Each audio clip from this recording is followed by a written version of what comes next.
Ok, estamos listos para comenzar entonces. Bueno, en esta noche vamos a seguir con nuestro estudio de la Confesión de Fe de Westminster.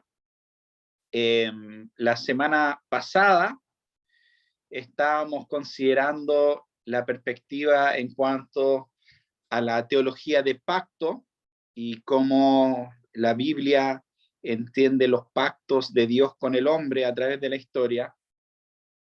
Y bueno, básicamente en ese sentido, la perspectiva de la confesión de fe y la perspectiva reformada es la perspectiva de la teología de pacto, y ve esencialmente dos pactos, ¿cierto? En la historia, el pacto de obras o pacto de vida al principio que Dios hace con Adán, pero después Adán quebranta ese pacto, desobedece a Dios y junto a su esposa comen del fruto del árbol prohibido. Pero después de eso Dios hace un segundo pacto, un pacto de obras, ¿ya?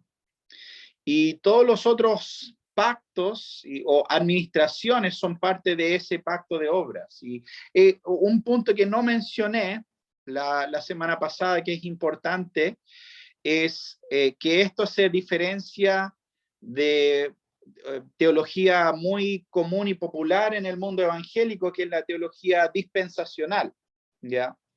Y se diferencia en el sentido de que ve un solo pacto de gracia. En cambio, la teología dispensacional ve un montón de diferentes pactos a través de la historia. Ve el pacto, por ejemplo, de Dios con Israel y con Moisés como un pacto de ley, y solamente con la venida de Jesús llega a un pacto de gracia.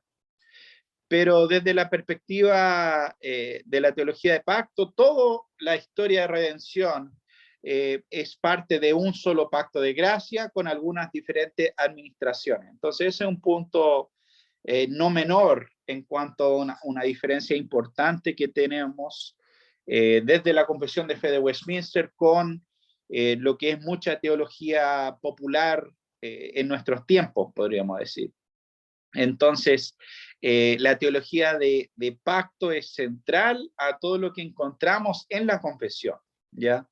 Y es por eso que es importante entenderlo, porque muchos de los otros elementos van a fluir de esa raíz, ¿cierto? Cuando hablamos de los diferentes temas que se van tocando. Ahora, el día de hoy vamos a pasar al capítulo 3 de la confesión, y también vamos a estar viendo, espero que alcancemos a ver el capítulo 3, y también vamos a estar viendo, me parece, el capítulo 9 de la confesión. Y esto también es el tema del capítulo 3, es el decreto de Dios, ¿ya? Y el tema del capítulo 9 es el libre albedrío. Ahora, estos temas que van a surgir, quizás a primera mirada, ¿qué tiene que ver los decretos de Dios con el libre albedrío? Pero en realidad yo creo que es un tema muy importante que podamos considerar, porque también, al igual que la teología de pacto, es un tema que va siendo un fundamento a través del resto de la confesión, el tema de la soberanía de Dios, ¿ya?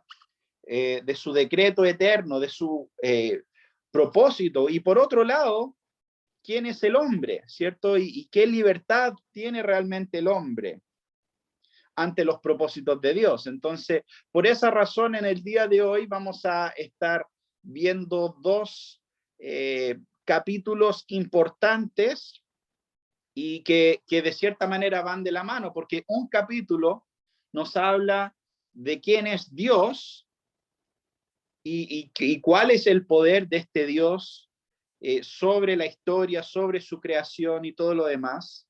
Y por otro lado, el capítulo 9 nos va a describir quién es el hombre, ¿ya? Y cuál es la libertad del hombre y en qué situación está realmente el hombre.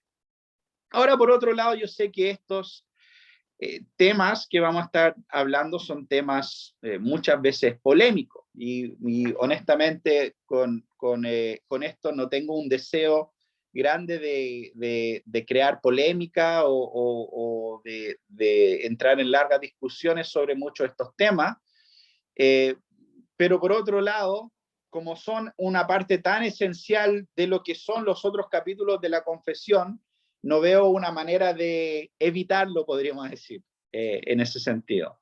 Entonces, por eso vamos a estar considerando estos capítulos en esta noche. Entonces, ¿todos tienen el documento con la confesión de fe? ¿Sí? Excelente. Vamos a ir directamente a la página 12 y el capítulo número 3. Que dice del decreto eterno de Dios, ¿ya? Y el punto 1 dice así: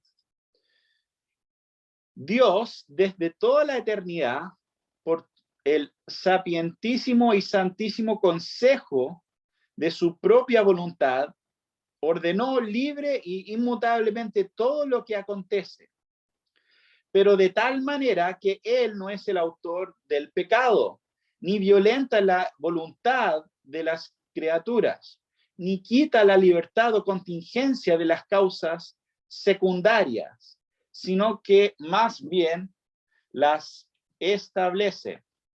¿Ya? Bueno, en este primer punto quizás podríamos pasar toda la noche, porque entran varios elementos importantes. Primero, que Dios, ¿cierto?, desde toda la eternidad, según el consejo de su voluntad y de forma libre, o sea, Dios es libre, ordenó todo lo que acontece, ¿ya? Entonces, toda la historia tiene un rol y un propósito en el plan de Dios, pero no tanto en una manera como que Dios está simplemente reaccionando a lo que ocurre, sino que se establece a Dios como el creador de todo. Entonces, en un sentido, cuando hablamos que Dios tiene un plan, no es de la misma manera que nosotros hablamos que yo tengo un plan o esto y lo otro. Porque, claro, nosotros podemos tener un plan. Yo tenía un plan de usar mi computador y mi cámara y otras cosas para dar la clase hoy en día, pero tuve que cambiar ese plan y ahora estoy usando el teléfono. Entonces, como seres humanos, nuestros planes, aun por grandes o pequeños, cambian, porque estamos sujetos a un montón de factores y un montón de elementos que están fuera de nuestro control muchas veces.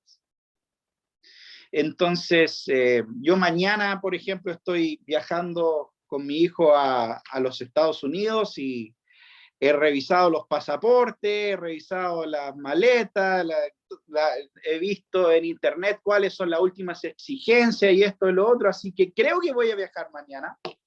Pero obviamente, como está el mundo, uno nunca sabe, ¿cierto?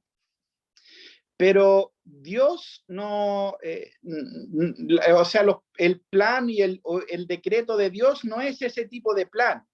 No es el tipo de planes que yo pienso, yo quiero llegar a hacer esto el día de mañana, ¿ya? Sino que todo lo que existe por la palabra o el decreto de Dios, ¿ya? Y eso es lo que nos dice la Escritura en Hebreos 11:3. Nos dice: por la fe entendemos que el universo fue preparado por la palabra de Dios, de modo de que lo que se ve no fue hecho de cosas visibles. Ya, Hebreos 11:3. Entonces, o sea, todo lo que vemos llegó a existir simplemente por la palabra de Dios. Dios lo pensó, Dios lo declaró y entró a existencia. Y entonces todo lo que existe es por el decreto de Dios. Y eso también incluye el tiempo. Y eso también incluye la historia. Entonces, de esa manera, la historia no es simplemente un conjunto de eventos que ocurren de manera cronológica, sino que vuelve a ser algo dictado por el decreto eterno de Dios, ¿ya? Donde Dios tiene en sus manos la historia de la humanidad, Dios tiene en sus manos nuestras vidas. Y su decreto eterno determina, o sea, todo el sistema en general, podríamos decir, y eso lo vemos claramente en Efesios capítulo 1, ya, versículo 11. A ver acá, Efesios 1, 11. Dice lo siguiente: también en él hemos obtenido herencia, habiendo sido predestinados según el propósito de aquel que obra todas las cosas conforme al consejo de su voluntad. Entonces, lo que me quiero enfocar en este texto es que nos declara que este Dios ordena todas las cosas según el propósito, o sea, según el consejo de su propia voluntad, ¿ya? Entonces, Él ordena la historia, Él ordena el sistema, Él está en control de los eventos naturales que ocurren, ¿ya? Desde desastres naturales y eventos gigantescos que ocurren en la historia, pero también elementos, podríamos decir, más pequeños. O sea, la Biblia, Jesús mismo nos dice que ni siquiera un pequeño pájaro cae al suelo fuera la voluntad del Padre, ¿cierto? En Mateo capítulo 10, versículo 19. Ahora, por otro lado, también está en control de las decisiones de los hombres y de las naciones. Entonces, cuando ocurren elecciones, como ocurrió ahora en Colombia, y mucha gente está hablando, o pasan eventos en diferentes partes del mundo, estas cosas no se escapan del control de Dios, ¿cierto? Un texto muy claro y quizás hasta desafiante sobre esto es Amós 3:6. ¿Sí? Dice, si se toca la trompeta en la ciudad, no temblará el pueblo. Si sucede una calamidad en la ciudad, ¿no la ha causado el Señor? ¿Ya? Y eso es bien fuerte muchas veces escucharlo, porque para el profeta en esta parte está haciendo un montón de declaraciones que para su público deberían ser obvias. Por ejemplo, el versículo 3 dice: andan dos hombres juntos si no están de acuerdo, o ruge un león en la selva sin tener presa. Entonces son un montón de declaraciones que, claro, o sea, deberían ser obvias o claras, y para el profeta Amós era claro que si algo ocurre en la ciudad, no estaba fuera de las manos del Señor, ¿ya? Entonces, esto nos habla de un Dios soberano, un Dios que tiene en sus manos la historia y tiene en sus manos nuestras vidas, y de tal manera que este mismo libro de Hebreos, ¿cierto? Perdón, el mismo libro de Efesios que estábamos mencionando recién, nos dice que Dios tiene obras preparadas de antemano para que nosotros anduviéramos en ellas. O sea que Dios preparó cosas en nuestras vidas y tiene un propósito, porque Él tiene nuestras vidas y la historia en sus manos. Y ni siquiera las decisiones de hombres pecadores pueden cambiar ese propósito de Dios, ¿cierto? Porque Dios incluso habla de Herodes, Poncio Pilato y todas estas personas que conspiraron para asesinar a Jesús, asesinar al Rey de Gloria. En Hechos, ¿cierto? Capítulo 2, versículo 23, nos dice, hablando de Jesús, dice, este fue entregado por el plan predeterminado y previo conocimiento de Dios, y ustedes lo clavaron en una cruz por manos de impíos y lo mataron.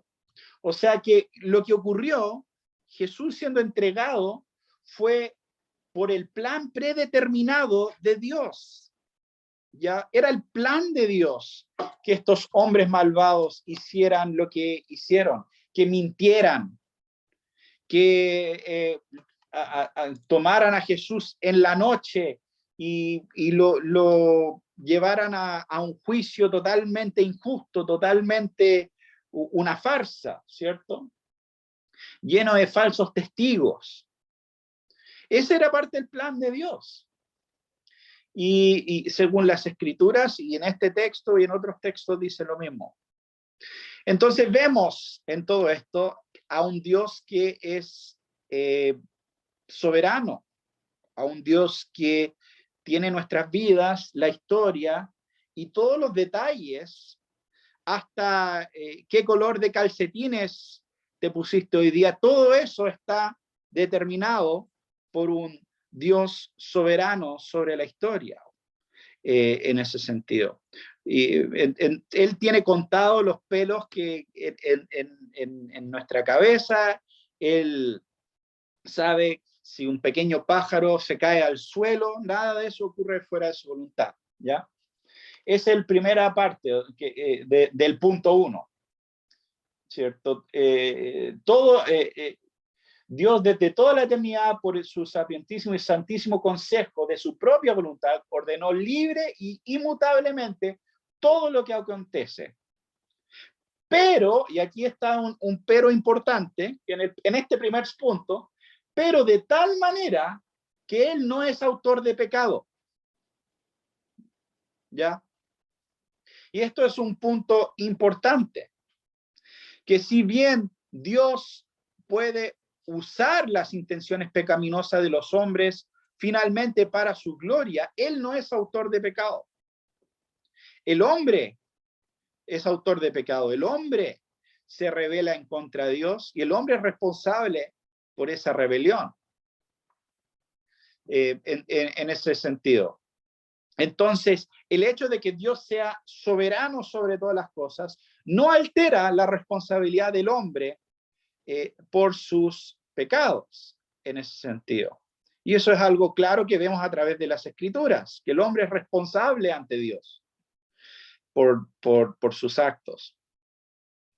Entonces, aunque hay hombres que cometen actos horrendos, Dios lo permite pero finalmente todo eso tiene un propósito soberano según su decreto eterno en ese sentido. Entonces, esto es un punto muy importante, ¿ya? Que debemos entender. Y bueno, si vamos a considerar este punto, muchos dicen, no, yo no, a personas me lo han dicho, yo no podría servir a un Dios así, ¿cierto? Un Dios que es soberano sobre todas las cosas, que podría detener esto y lo otro y no lo detiene, ¿cierto? Pero en realidad, si nosotros objetamos a este punto, nos vemos en una situación bastante compleja por otro lado, porque si es que realmente ocurren cosas en el mundo que Dios no quiere que ocurran, ¿ya? En un sentido, entonces tenemos un tremendo problema, porque entonces Dios, si es todopoderoso, como nos describe una y otra vez la Escritura, Ese es el Dios de la Biblia, ¿cierto? El Señor de Sabaoth, el Señor de los ejércitos, el Señor todopoderoso, el Señor que todo, que hace lo que le place en el cielo y en la tierra, como dice el Salmo 115. Bueno, si Él es realmente ese Dios y no quería que algo pasara, ¿por qué no lo detuvo? ¿Cierto? Y entonces, si vamos a decir, no, todas estas cosas ocurrieron y Dios no quería que pasara, y bueno, simplemente terminamos con un Dios que no es lo suficiente poderoso para hacer lo que dice que va a hacer, ¿cierto? Y eso tampoco es muy bueno, podríamos decir. En cambio, el Dios de las Escrituras es un Dios soberano, es un Dios que tiene el control sobre la historia, y que, por otro lado, nada se le escapa de sus manos, y tiene un propósito en todo, y todo, como dice Romanos 8, 28 me parece, todas las cosas ayudan a bien, ¿cierto? Para los que aman a Cristo Jesús y son llamados según su propósito. O sea, todas las cosas. Dios está usando todas las cosas en nuestras vidas para su gloria, finalmente. Y eso es un misterio, eso es difícil de comprender con nuestras mentes finitas, pero es algo que claramente encontramos en la Escritura. Entonces, vamos al punto número 2 acá, del capítulo 3, punto número 2. Dice, aunque Dios sabe todo lo que podría o puede acontecer bajo todas las condiciones posibles, sin embargo, no ha decretado nada porque lo previó como futuro o como aquello que acontecería bajo tales condiciones. Ahora, esto lo dice, ¿por qué? Porque a veces las personas dicen, no, Dios claramente es soberano, pero Él es soberano en el sentido que Él mira al futuro y ve lo que van a probablemente hacer las personas, o lo que seguramente van a hacer las personas, y ahí vuelve atrás y decide según lo que Él ve ellos van a hacer, ¿ya? Entonces, es como una especie de mapa de Google, ¿cierto? En el teléfono, va recalculando la ruta. Cada vez que alguien dobla a la derecha en vez de doblar a la izquierda, Dios tiene que recalcular el plan maestro, de cierta manera. Entonces, lo que señala esto es que no, eso no es lo que vemos en la Escritura, ¿cierto? No es que Dios simplemente de manera pasiva conoce el futuro o lo que probablemente van a hacer las personas y toma decisiones a base de eso para formular su decreto, ¿ya? Sino que Él desde el principio establece su propósito, ¿ya? No estás reaccionando, sino que Dios es el soberano sobre la historia. Entonces, punto número 3 dice, por el decreto de Dios y para la manifestación de su gloria, algunos seres humanos y ángeles son predestinados y preordenados para vida eterna, y otros preordenados para muerte eterna. ¿Ya? Entonces, obviamente aquí es la aplicación de lo que estamos diciendo o lo que hemos venido hablando al aspecto de la salvación, ¿ya? Y en ese sentido, la salvación acá para los hombres y para los ángeles, ¿cierto? Porque, bueno, y incluyen los ángeles por el hecho de que Satanás era un ángel y él junto a otros ángeles se rebelaron en contra de Dios. Y entonces esos ángeles rebeldes son lo que nosotros llamamos demonios y Satanás y todo lo demás. Y es por eso que estos estaban preordenados para muerte eterna, mientras los hijos de Dios, los que Dios escogió antes de la fundación del mundo, están preordenados para vida eterna junto a Dios. Y bueno, vamos a quizás entrar un poco más de eso cuando entramos al tema del capítulo 9 del libre albedrío. Bueno, punto número 4 es como es como hilando un poquito más fino en este mismo punto. Dice, estos ángeles y seres humanos, así predestinados y preordenados, están particular e inmutablemente designados, y su número es tan cierto y definido que no se puede aumentar ni disminuir. ¿Ya? Y este es un punto interesante que quizás no consideramos con frecuencia. Hay un número determinado de personas que van a estar toda la eternidad junto a Dios. Dios conoce ese número, ¿ya? Puede ser 88.000 billones de personas, no sé, Dios conoce el número, ¿ya? Y por otro lado, hay un número determinado de personas que van a estar en el infierno, separados eternamente de Dios. Dios también conoce ese número.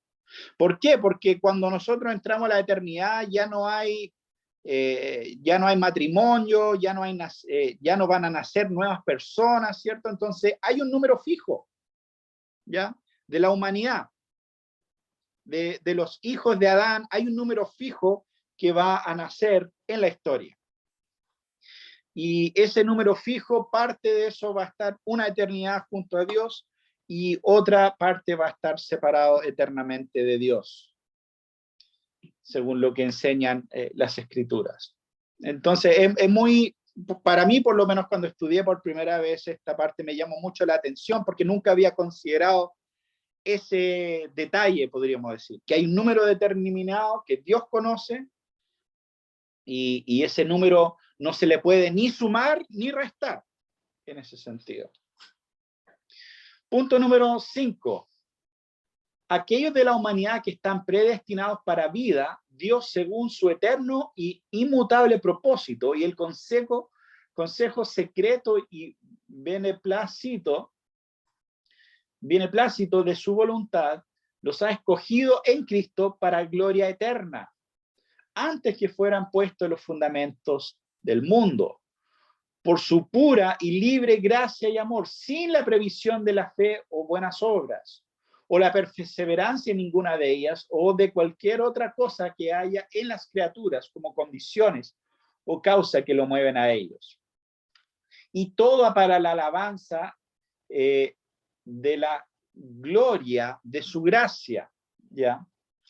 Entonces, lo que está diciendo este punto es que Dios, antes de la fundación del mundo, ha predestinado a personas para gloria eterna, antes de la fundación del mundo, y no basado en que Dios miró al futuro y dijo, mira, Juanito va a ser buena persona, por lo tanto, ya que yo sé el futuro y sé que Juanito va a ser buena persona, yo lo voy a predestinar. O Juanito me va a tener no sé, una inclinación a buscar las cosas de Dios. Y por lo tanto voy a elegir a Juanito. Así no es como funciona en ese sentido. Si funcionara así, entonces sería por obra hasta cierto punto. O sea, sería por mérito la salvación. Pero la salvación es un acto de gracia. Es plenamente la gracia de Dios. Toda para la alabanza de la gloria de su gracia, como dice acá el final de este punto. O sea, la salvación no es por algún bien, algo bueno que Dios miró al futuro en nosotros, sino que fue por su gracia totalmente y libremente de su parte. Ok, punto número 6. Dice, puesto que Dios ha designado a los elegidos para gloria, así también por el eterno y más libre propósito de su voluntad ha ordenado todos los medios para ello. Por lo cual los elegidos, los que son elegidos, estando caídos en Adán, son redimidos por Cristo. Son eficazmente llamados por la fe en Cristo, por su Espíritu que obra en su debido tiempo. Son justificados, adoptados y santificados. Y por su poder son guardados para la salvación por medio de la fe. No hay otros que sean redimidos por Cristo, eficazmente llamados, justificados, adoptados, santificados, sino solamente los elegidos. Ahora, este es un punto muy, pero muy importante, porque hemos hablado de la soberanía de Dios, pero Dios, siendo soberano, obra por medios, ¿ya? Entonces, quizás Dios me salvó a mí, Dios te salvó a ti, pero usó medios. Quizás usó a tus padres que te predicaron el evangelio, o quizás usó un pastor o un amigo que te llevó a la iglesia una vez. Esos son medios que Dios ocupa para llevar a cabo su propósito. Y no tiene nada de malo reconocer los medios, ¿ya? Y medios secundarios, como, bueno, y creo que incluso, si no me equivoco, el punto número 1 habla de esto. El punto número 1 dice, ni quita libertad o contingencia de las causas secundarias, ¿ya? Y que eso es un punto muy importante. Entonces, en otras palabras, por decir algo, el propósito de Dios en esta noche fue que yo me conectara a Zoom por medio de mi teléfono, en vez de por medio de mi computador, ¿ya? Pero la causa secundaria fue Zoom, porque Zoom no me dejó, o quizás fue mi micrófono, o esa fue la causa por la cual no entré por medio de mi computador.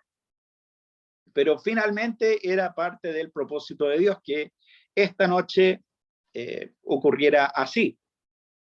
Entonces, no tiene nada de malo, y hasta yo creo que es muy importante, aun si creemos en la soberanía de Dios y todo lo demás, reconocer estos medios secundarios que Dios usa para llevar a cabo sus propósitos en ese sentido. Y Dios usa personas en nuestra vida para predicarnos el evangelio, para animarnos, para fortalecernos, pero finalmente es su propósito que es la causa, podríamos decir.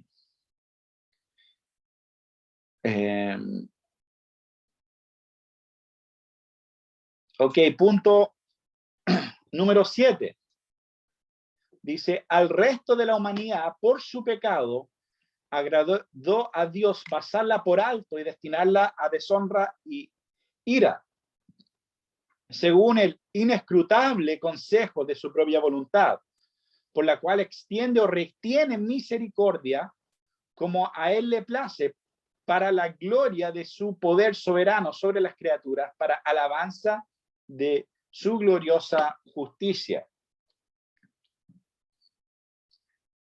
Ya, en ese sentido, Romanos capítulo 9 es bastante crucial. Romanos capítulo 9 resalta una y otra vez, tendré misericordia sobre quien yo quiero tener misericordia, dice el Señor, ¿cierto?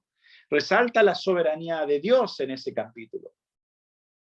Y incluso expresa que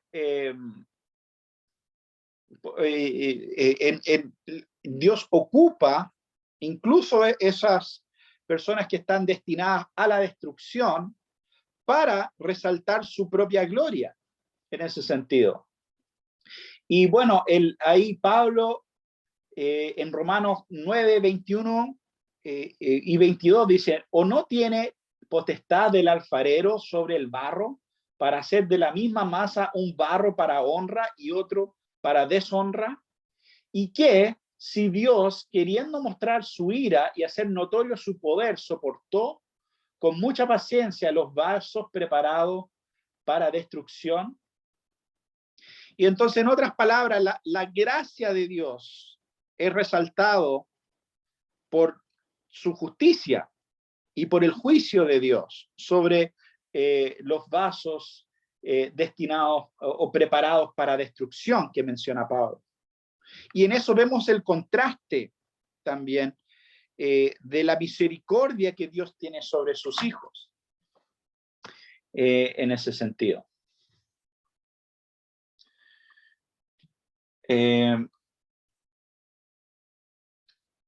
Ok, aquí el punto número 8 dice: la doctrina de este alto misterio de la predestinación debe tratarse con especial prudencia y cuidado, para que los seres humanos, al prestar atención a la voluntad de Dios revelada en su palabra y al rendir obediencia a ella por certeza de su vocación eficaz, estén seguros de su elección eterna.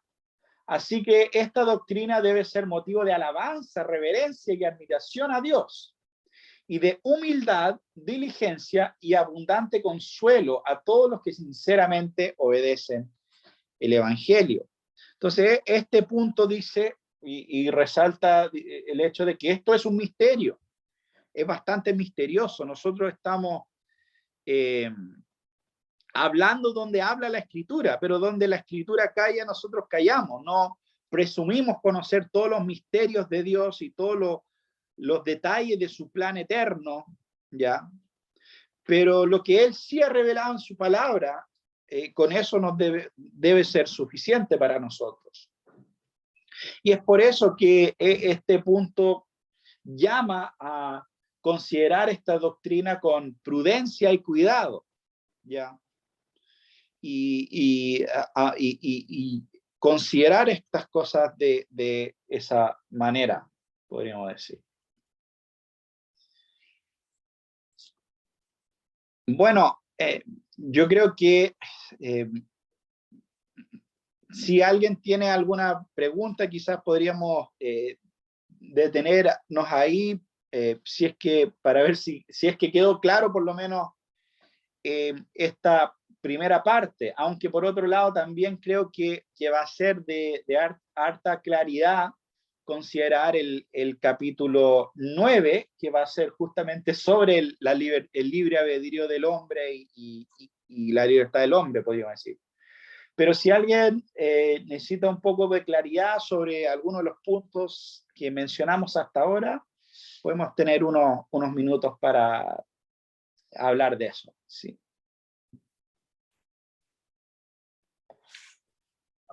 Yo quisiera, hoy día tengo mucho mejor internet que allá que en Isle Maipo, porque estaba el otro día que nos estuvimos conectados el lunes pasado. Quería pensar en voz alta, un poco lo intenso que hemos, lo profundo y o sea, de alguna manera en lo que ha expresado en esta primera parte es el control y el dominio que tiene Dios en todos los aspectos de la creación. Y bueno, claramente es provocador a nuestra mente el hecho de que esta capacidad de Dios, a diferencia de nosotros, de que nosotros, tú contabas la historia de tu viaje, nosotros tenemos cero capacidad de control respecto de todas las vicisitudes que se nos pueden dar enfrente. Y eso es como muy, eso es súper claro. Pero ahora el Señor, como en muchas otras cosas, está al otro lado. El Señor es la historia. El Señor habla del futuro como en Isaías, como que si fuera pasado, ¿no? Por lo tanto, uno entiende claramente esta profundidad, pero lo primero que se le viene a la mente a uno es algo muy heavy que tiene que ver y que más o menos yo sé por dónde va la respuesta, pero ¿y qué es lo primero que te tira el mundo, no? ¿Por qué es permitido, no? Yo sé que Dios no es así, pero quiero jugar incluso hasta parecer un poco ingenuo, pero me parece que hay bendición en la pregunta porque aparecen cosas que de repente uno no considera. El hecho de que,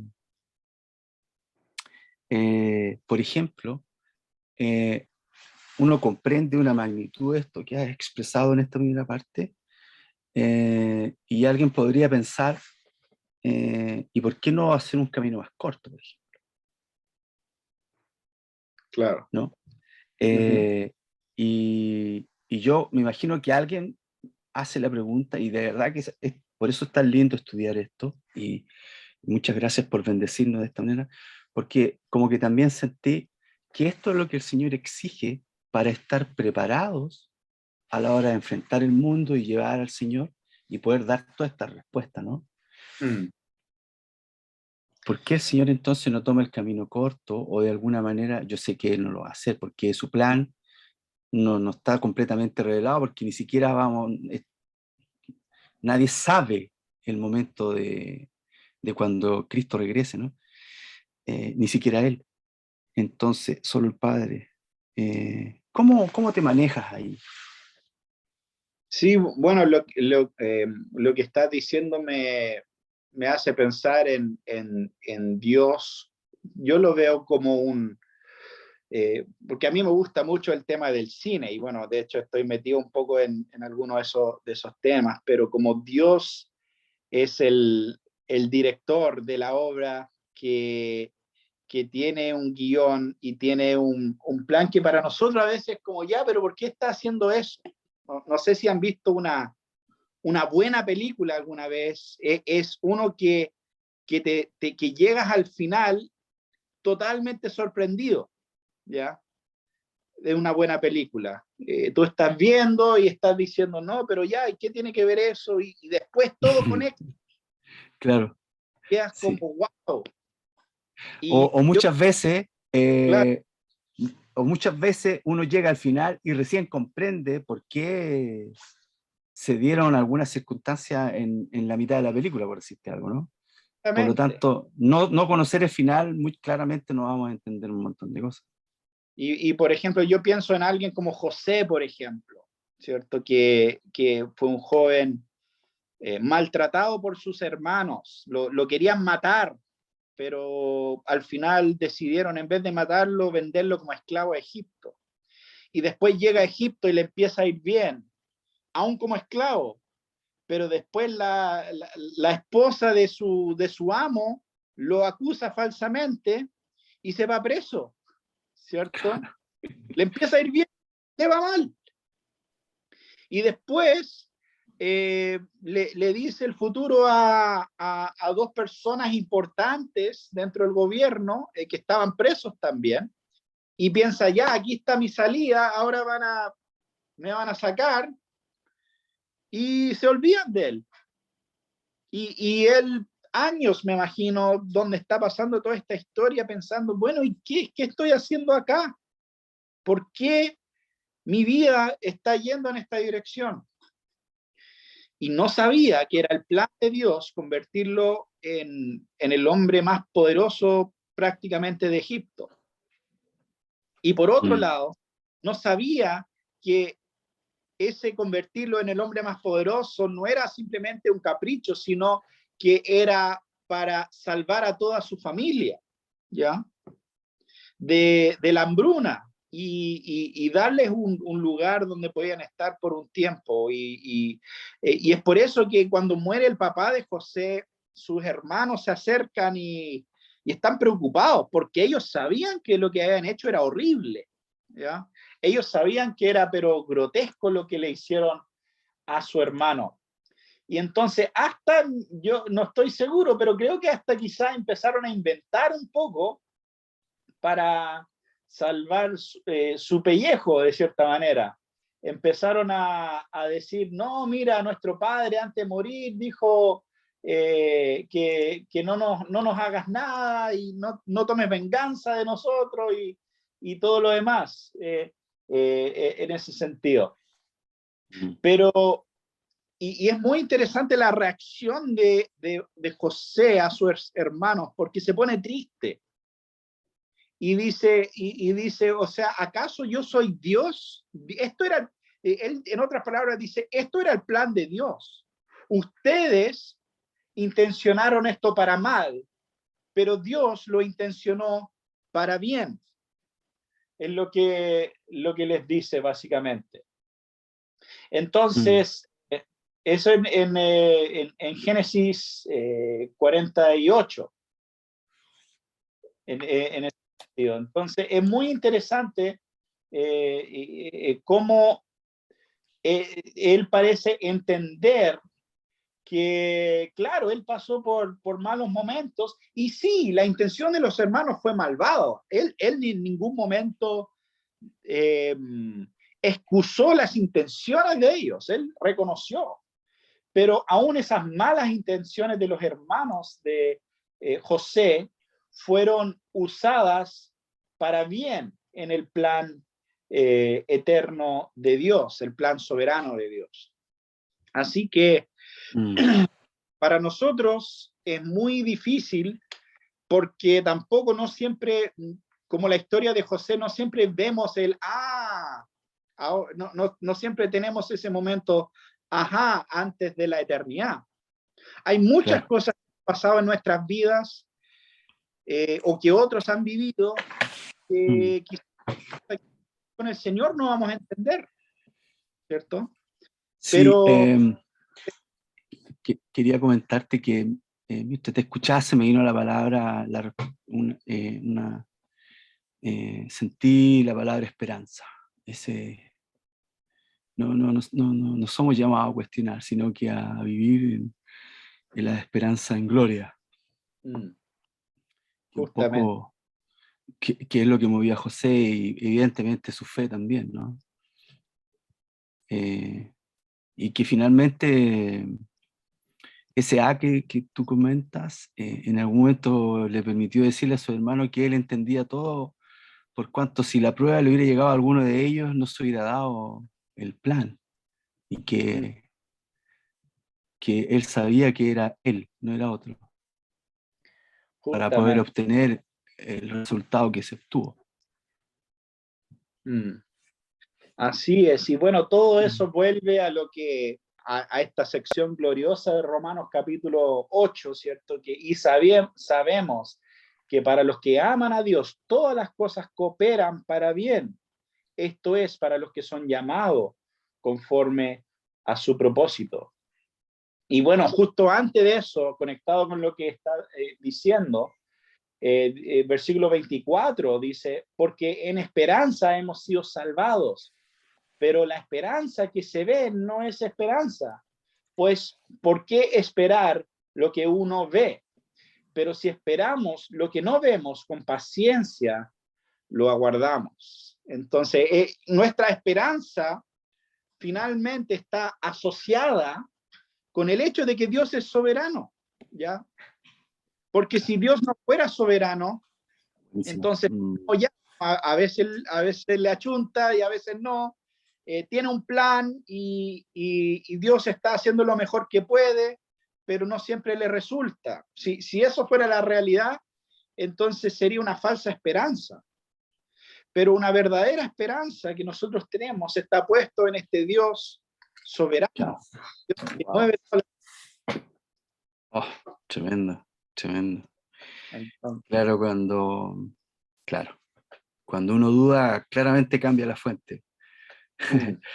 Porque esta primera fase que fue increíble, esta dimensión del Señor, el nivel de control de que el Dios que tenemos, ¿no?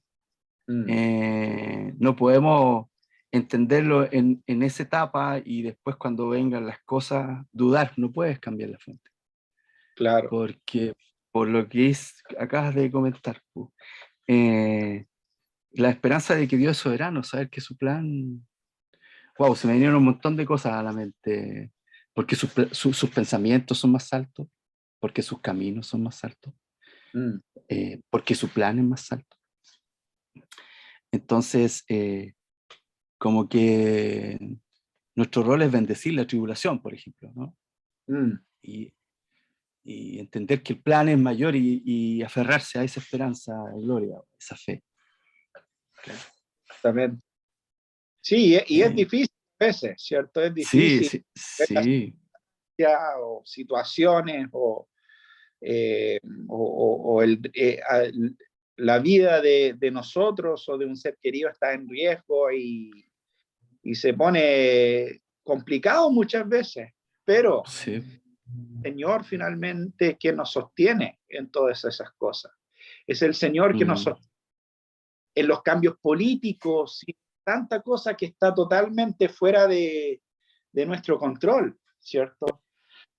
Es el Señor finalmente que nos sostiene y el Señor se ríe, según el Salmo 2, ¿cierto? Hay los reyes de la tierra confabulan en contra de él y el Señor está en el cielo y se ríe porque él va a cumplir sus propósitos al fin de cuentas. Estas personas eh, creen que está todo cocinado, que está todo listo para lo que ellos quieren lograr.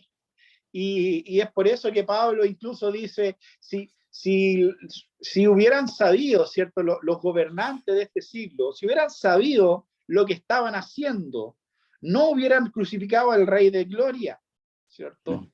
Porque ese era el momento donde todo parecía, por un lado, todo estaba yendo de la manera que ellos querían, ¿cierto? El diablo parecía que estaba ganando por donde se mirara, Claro.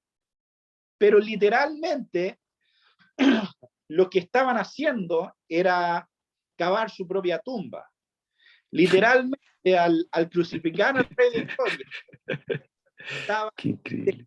destruyendo el pecado y la muerte para siempre. ¿Ya? Entonces, eso es lo impresionante del Señor.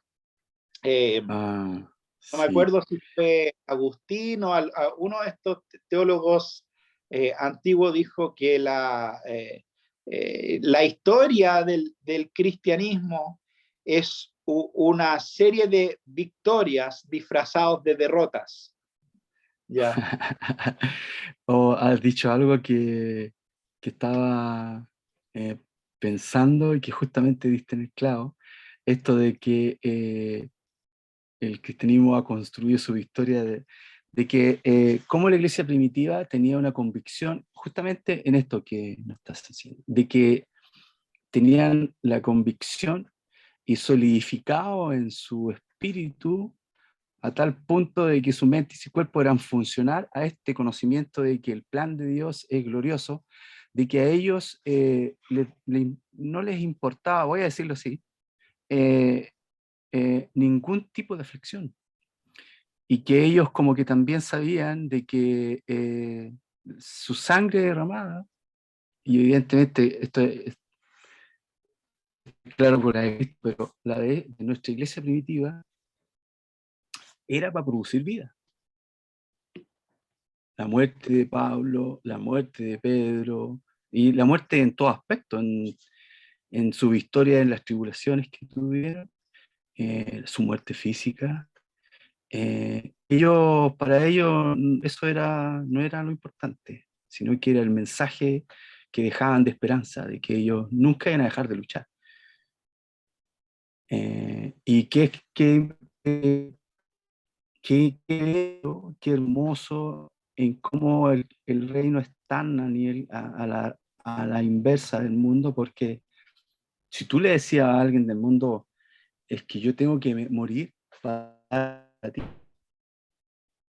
ellos no van a entender, ¿no? ¿Cómo es eso? ¿Cómo se te ocurre que te vaya a morir? Bueno, yo tengo que cambiar cosas de vida eh, y en la medida en que yo me vaya clavando a la cruz, yo estoy produciendo vida espiritual y esa vida es eterna, ¿no? Yo modifico, no hay que hacer nada más. Entonces, lo que tú mencionabas, creo que eh, me emociona ver cómo nuestra iglesia primitiva eso lo tenía muy claro y increíble como es que hasta el día de hoy nosotros nos alimentamos de sus vidas, ¿no? Justamente.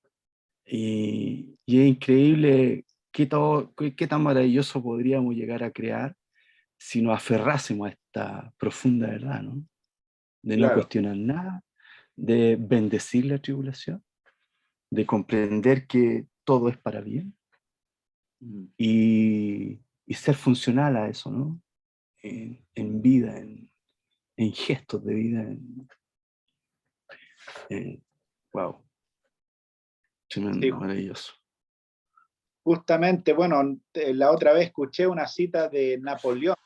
Nunca encontré la fuente, así que no sé si realmente habrá sido de él, pero parafraseando era algo así como preferiría enfrentarme a todo un escuadrón de soldados antes de enfrentarme a 50 hugonotes que tenían esta convicción de la soberanía de Dios y que Dios estaba de su lado y que nadie los podía parar por esa razón. Eh, Claro. entonces, no sé si él realmente lo habrá dicho, nunca encontré la fuente, pero es poderoso como los cristianos a través de la historia que han tenido esta convicción de, de un Dios soberano sobre todas las cosas y una convicción en cuanto a dar sus vidas y dar lo que sea para la causa del reino de Dios, han podido transformar el mundo. Porque también es importante que, o sea, nosotros ganamos perdiendo, pero no en el sentido de solamente perder, porque esos hombres que dieron sus vidas después tuvo fruto, porque pasó esa persecución, Sí. por ejemplo, en el Imperio Romano, 10 emperadores persiguiendo la iglesia, pero después llegamos a Constantino y ya se acaba hasta cierto punto la persecución. Y Sí. derrotaron el imperio más grande del mundo por Lo que no medio de... hizo nadie. Y ahí después, bueno, cae Roma y Agustín está lamentando la caída de Roma, pero él no sabía que había un joven patricio que estaba volviendo de misionero a Irlanda, a una tierra pagana totalmente, y dentro de no tantos años esa isla fue transformada por el Evangelio, y así las tribus en diferentes partes, las tribus paganas fueron conquistadas por la palabra de Dios, por el Evangelio predicado, trayendo transformación a todo el mundo y sigue hasta el día de hoy. O sea, no hay nada en este mundo que ha tenido tanto impacto como el Evangelio. Mm.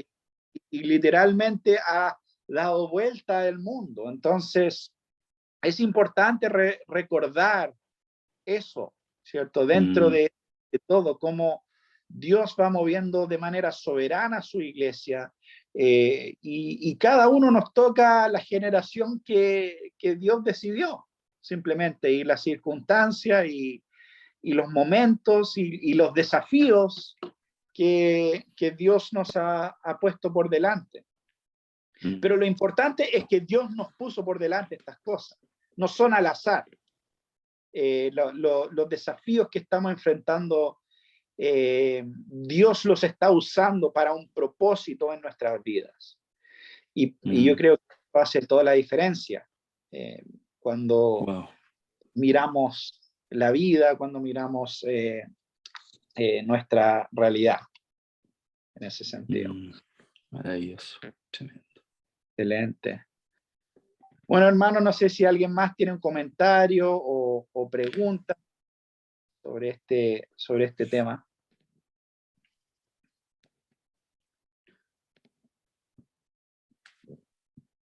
Porque yo creo que por tema de tiempo no vamos a alcanzar a entrar en el otro capítulo, ¿no? Que podemos ver la próxima semana, no hay problemas por ese lado. Porque obviamente este este capítulo 3 hay hartos puntos para reflexionar. Pero no seas así, aunque sea una introducción poquita.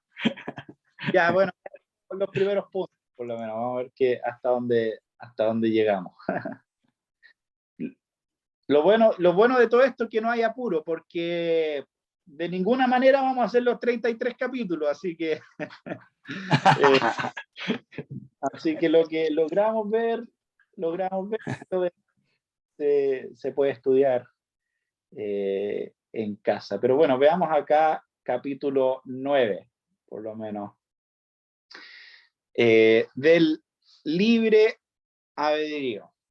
El punto número 1 del capítulo 9 dice: Dios ha dotado a la voluntad del hombre con aquella libertad natural, de modo que no es forzada ni determinada hacia el bien o hacia el mal, por alguna necesidad absoluta en su naturaleza.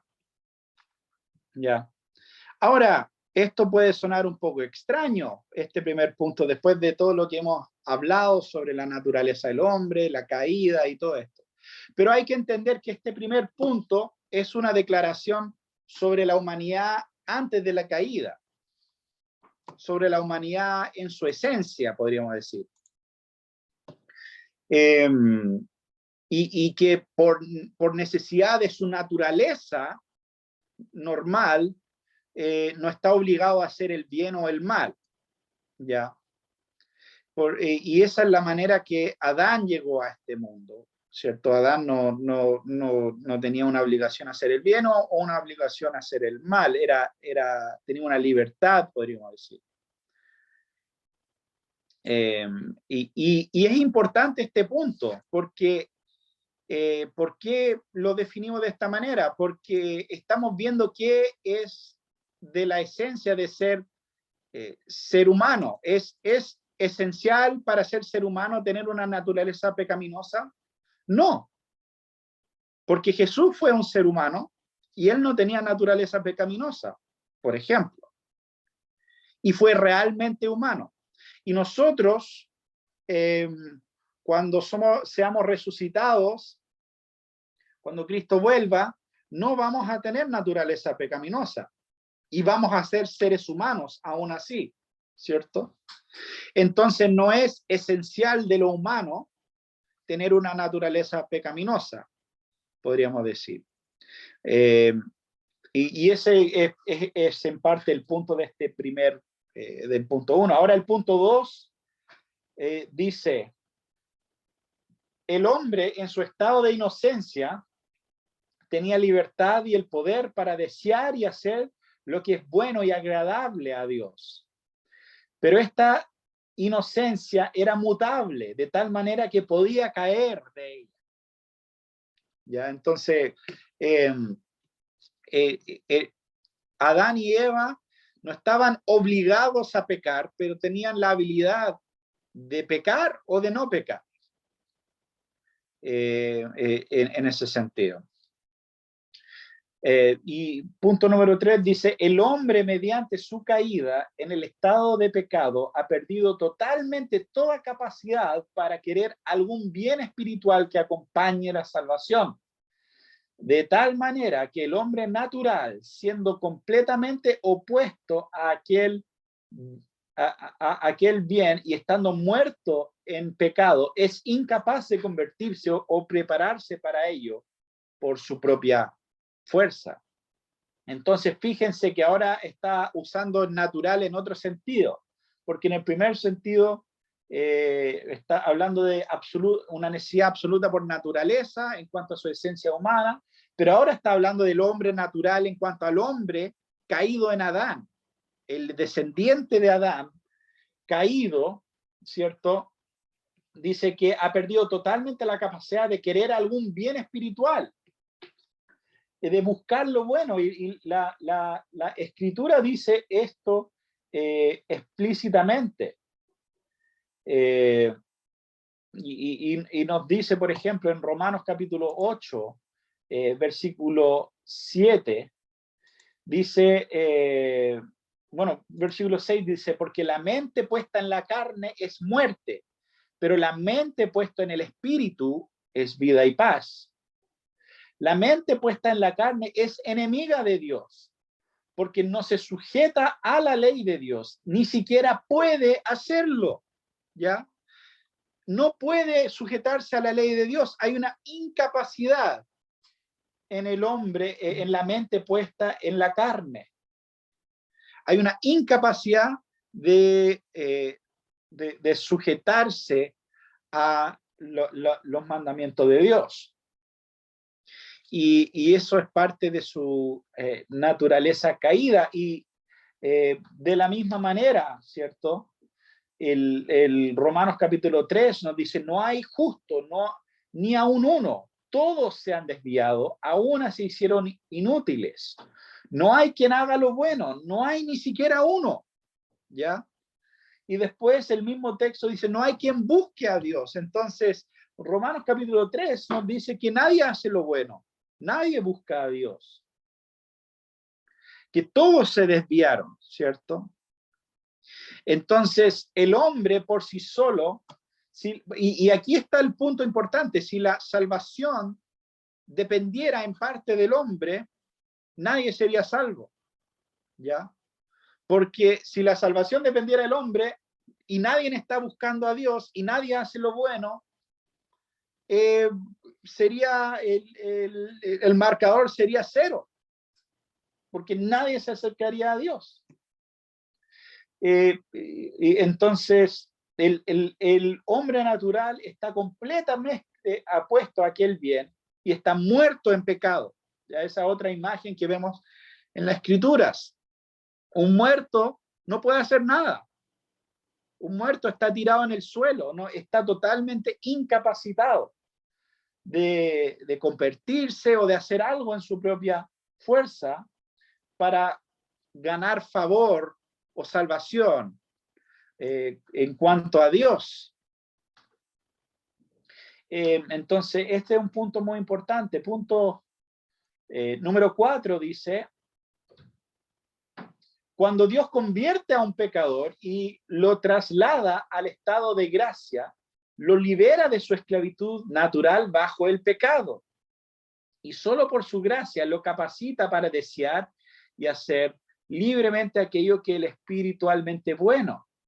Pero a pesar de aquello, debido a la corrupción que aún queda en él, este no obra perfectamente, ni desea solamente lo que es bueno, sino que desea también lo que es malo.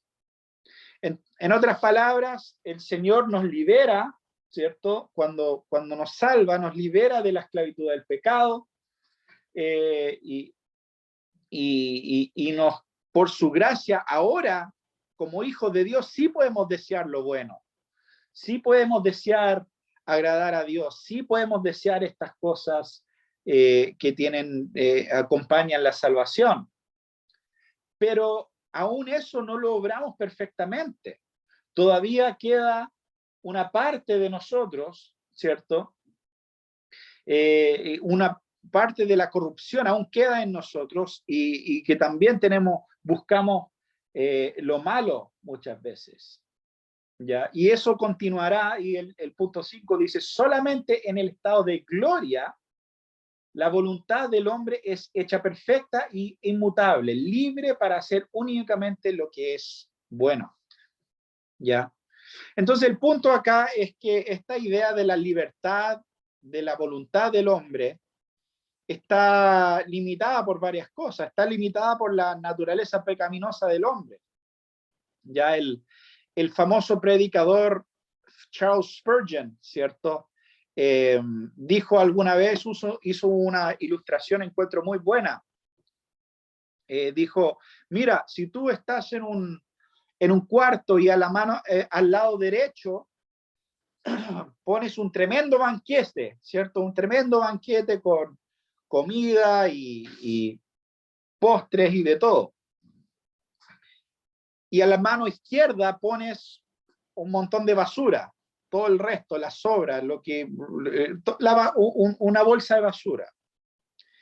Y tomas un chanchito, ¿cierto? Tomas un cerdo y lo sueltas y lo dejas libre para escoger. ¿A cuál de los dos crees que va a escoger ese cerdo? ¿Va a ir al banquete hermoso preparado o va a ir a la bolsa de basura? Va a ir a la bolsa de basura. porque su naturaleza está antes que su voluntad o su decisión, ¿cierto?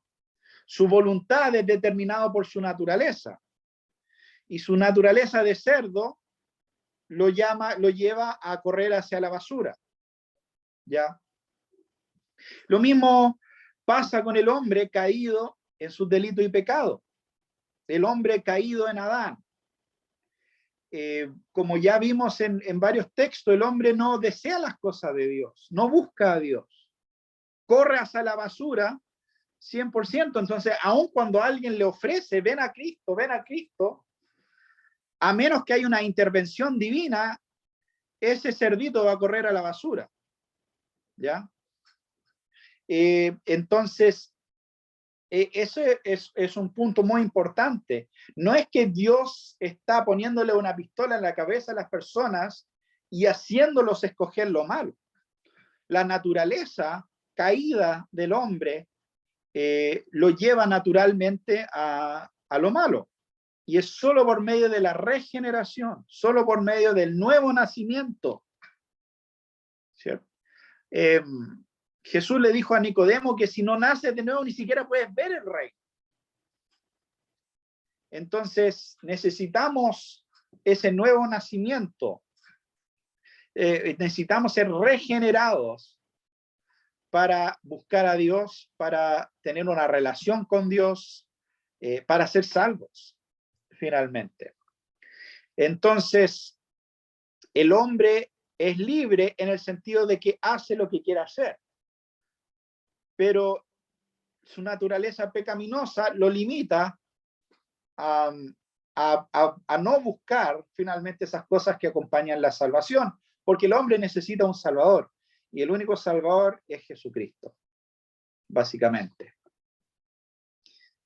Entonces, eso es, bueno, es esencialmente el tema del libre albedrío. Ahora, eso fue una controversia, especialmente en el tiempo de la Reforma.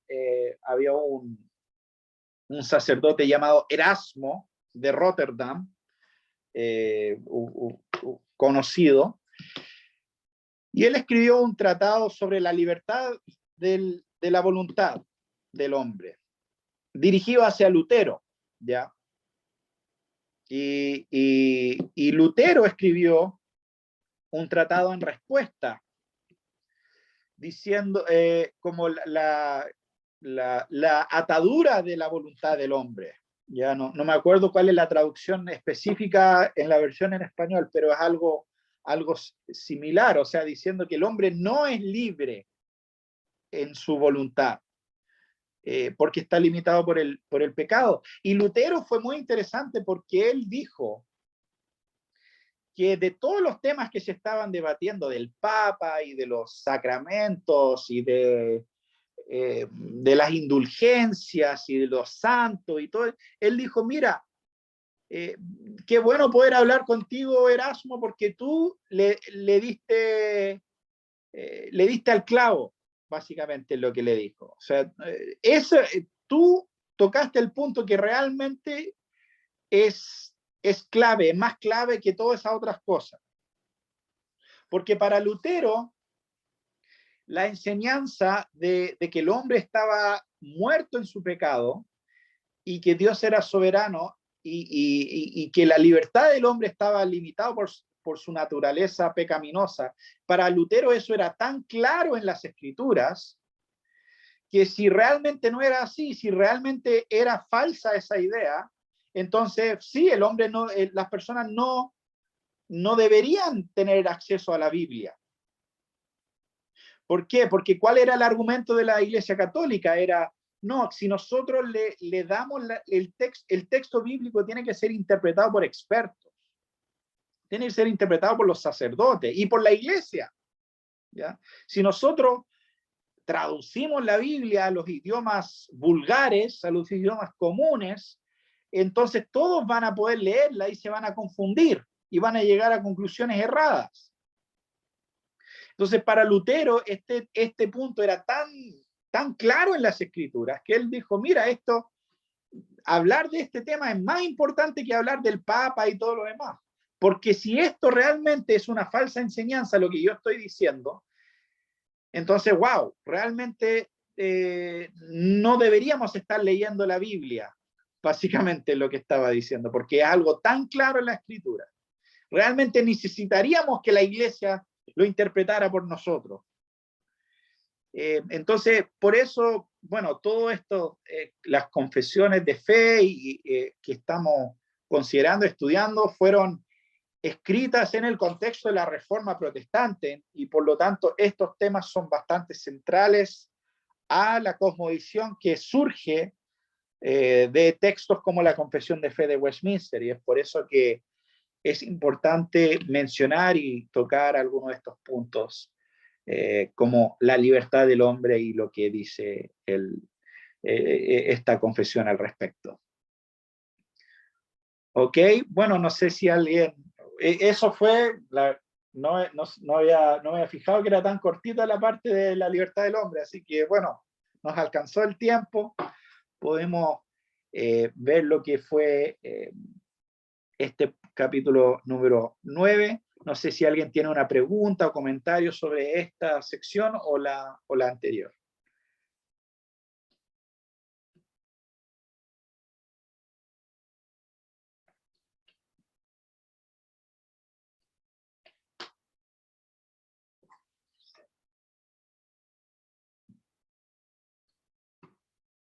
Muy bien, eso significa que todo quedó pero totalmente claro, así que me alegro. No, no, para nada. Yo quisiera, como dije, siempre quiero pensar en voz alta. En consecuencia, si bien es cierto, el libre albedrío, por lo que le escuché, profe, uno de alguna manera es libre, por ejemplo, en el caso de Adán, de hacer el bien y el mal, pero en nuestro caso hoy, en la condición en la que estamos, me confunde el hecho de que este concepto del libre albedrío, finalmente, también es cierto que estamos incapacitados de poder distinguir la verdadera libertad, que es la verdad de Dios, que es Cristo en nosotros. Por lo tanto, con esa imposibilidad, ¿qué pasa entonces con el libre albedrío? Es que el libre albedrío es limitada por la naturaleza del hombre. Como mencioné en el ejemplo del cerdo, del chanchito, el chanchito va Sí, donde su naturaleza de chanchito lo lleva. sí. Nadie le está poniendo una pistola en la cabeza que no se pueda acercar al banquete, ¿cierto? Nadie lo está deteniendo si se intenta acercar al banquete, pero su naturaleza lo hace ir corriendo a la bolsa de basura. Y esa es la situación del hombre. El hombre caído, en toda la corrupción del pecado ha llegado a todo su ser. Entonces el hombre está incapacitado de hacer el bien. Incluso cuando hace actos que podríamos decir que se ven bien, nacen de un corazón corrompido, ¿ya? Entonces, incluso cuando esa persona va y, no sé, le da una moneda a una persona en la calle, nace de un corazón corrompido. Ya no nace un corazón renovado por el Espíritu Santo. Entonces, aún esos actos que externamente se ven buenos están contaminados. Por eso el hombre finalmente, apartado de Dios, no puede hacer nada bueno. No hace el bien. Y es solamente con la intervención divina de Dios. Y eso, bueno, eso lo vamos a hablar más sobre la regeneración, y esos puntos son capítulos. Y bueno, si alguien se quiere adelantar, los próximos capítulos 10, 11, 12, 13 hablan de esos puntos. de cómo, porque uno llega a estas situaciones, oye, si estamos incapacitados, si todo esto, entonces, ¿qué pasa? ¿Cómo funciona la salvación? Y justamente es por una intervención divina de Dios. Dios interviene en nuestro camino, nos da un nuevo corazón, nos quita el corazón de piedra y nos da un corazón vivo, y con ese corazón ahí podemos buscar a Dios, ahí podemos arrepentirnos, ahí podemos poner nuestra fe en Cristo y tener fe para poner en Cristo realmente. Entonces, el hombre está totalmente incapacitado para buscar esas cosas que conllevan la salvación, para hacer lo bueno. Y todo Sí, lo que pero está tentado, podríamos decir. Lo que me gustó esa parte, ¿eh? O sea, toda la clase, pero me gustó esta parte donde habla que realmente el hombre está incapacitado de hacer algo. O sea, su naturaleza corrompida, aunque su obra se vea buena delante de los ojos, como, bueno, nosotros podemos ver aquí en Chile la Teletón, que tiene un buen beneficio y todo, pero nace de un corazón corrompido que no tiene a Dios. O sea, sin Dios no se puede agradar. O sea, por eso dice la Escritura que las obras no tienen nada que ver en esto de la salvación. Solamente le corresponde al excelentísimo Dios, al cual nosotros hemos sido invitados, se nos ha revelado esta verdad y ahora podemos decir, claro, o sea, todo le corresponde al Dios maravilloso que tenemos. Justamente. Y por eso podemos realmente decir que ¿dónde está la jactancia? Queda excluido. ¿Bajo qué regla, dice Pablo? Bajo la regla de fe. O sea, es la gracia de Dios lo que nos salva. Ni judío ni gentil es salvado por las obras. Y justamente porque la salvación es 100% del Señor, ¿ya? Y esto era el debate con la Iglesia Católica y los reformadores. El lenguaje que usaban en esos tiempos era monergismo y sinergismo, ¿ya? Sinergismo se refiere a la cooperación de Dios del hombre con Dios, ¿ya? En otras palabras, ellos decían, sí, no, Dios es muy importante en la salvación, ¿ya? Dios es esencial, sin Dios nadie se puede salvar, pero Dios necesita la cooperación del hombre en un nivel menor, ¿ya? Entonces había una sinergia, un sinergismo. Dios daba algo, el hombre daba algo. Dios ponía su parte, el hombre ponía su parte, ¿ya? Y esa era la posición de la Iglesia Católica, era sinergista. Y bueno, ellos agregaban más cosas y por eso existía todo este proceso de penitencia, de indulgencias, de participar de la Eucaristía, todo eso era la parte que tenía que poner el hombre, por así decirlo. Oración a los santos, todas estas cosas eran el hombre poniendo su granito de arena, ¿cierto? En su propia salvación. Y Lutero, Calvino y todos estos otros hombres dijeron, no. La salvación es 100% la gracia de Dios, es monergista, uno. Es la voluntad de Dios salvando al pecador. Obviamente nos salva para buenas obras, hacemos buenas obras, pero no son el porqué de nuestra salvación, son el resultado de nuestra salvación, ¿ya? Entonces, en ese sentido, es un paradigma bastante diferente, porque ahora el hombre es salvo y como dijo Lutero, ¿cierto? El evangelio es un vagabundo diciéndole a otro vagabundo dónde puede conseguir pan gratis, básicamente. Entonces, la salvación es gratis, es libre, es algo que viene de Dios no por nuestros méritos, no por algo en nosotros, no por nada así finalmente, sino que solamente la gracia de Dios que salva. Y es por eso que eso fue el lema de la Reforma, solo gracia, ¿cierto? Y que la gracia de Dios es suficiente para salvar a los suyos, finalmente, a los que Él ha determinado salvar, básicamente. Entonces, esa es la esencia del asunto, y como mencioné, los próximos capítulos entran un poco más en el detalle de eso, podríamos decir, en la mecánica de eso, de cómo, del ordo, como se llama el ordo salutis, o el orden de salvación, cómo Dios salva a las personas, cuáles son los elementos, la regeneración, ¿cierto? El llamamiento eficaz, y la santificación, y todos estos elementos que son parte de esta obra, la fe, ¿cierto? Todo eso es parte de la obra que Dios hace de salvación en su pueblo. Y vamos a estar considerando estos elementos en las próximas clases.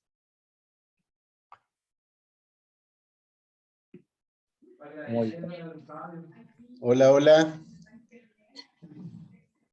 ¿Cómo estamos? Excelente, Nathan. Nathan, gracias, Nathan.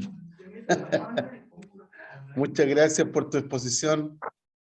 Gracias también a las personas que han hecho sus preguntas.